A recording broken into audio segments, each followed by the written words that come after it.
as you know, Chad Bianco continued to lie, I got more interested in what is happening in California, that this is even possible. Because this was like, I've been trying to find historical precedents to this, and other than that Jewel guy from the 1996 Olympics, there's really not much precedent to a California governor candidate using his campaign muscle to continue to defame me, right? So as I started becoming more interested in seeing what's happening in the landscape of California, I Mm-hmm. realized that a lot of things are very corrupt in the Republican Party. And then I started talking to all the candidates. It's worth the fight. There's a tremendous amount of beautiful people, especially those. A lot of people don't know that my daughter is unfortunately battling leukemia. And just a tremendous amount of people who I don't even know came out and came out of the woodworks to show their love, show their support. They really just came out to, cook us dinner, buy gifts for my other children because they know they were going through it just as much as, their sister.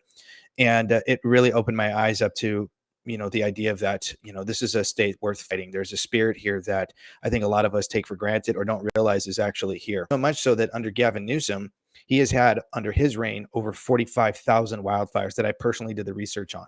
You would think that one would be enough, but I guess 45,000 and over 9 million acres of land being burned up isn't enough. And this is what a lot of people don't know. So I jumped into the race in running for Congress in the 25th district. And that is when I was heavily exposed to the corruption, how the corruption works, how corrupt government works and operates, where they hide and operate, and what it is that they do to deceive the people, and how things tie into even the party system and what they do to ensure that their establishment pick candidate sort of perpetuates the continuous problems that we see. Why I kept asking, as everybody else, why don't we see any investigations? Why aren't there any indictments? Why isn't anybody going to jail?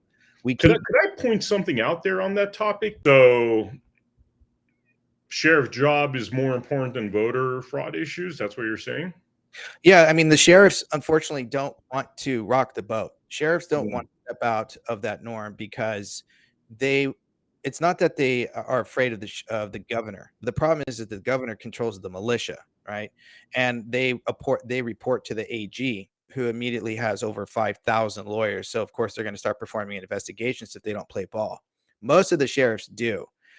So they very rarely step out and tell Gavin that they're not going to enforce draconian mandates, regulations, policies, procedures, or egregious legislation like sanctuary laws, right? So when a sheriff doesn't actually engage at a street level immigration enforcement, they're actually violating their oath of office. Just because they don't doesn't mean that they can't, right?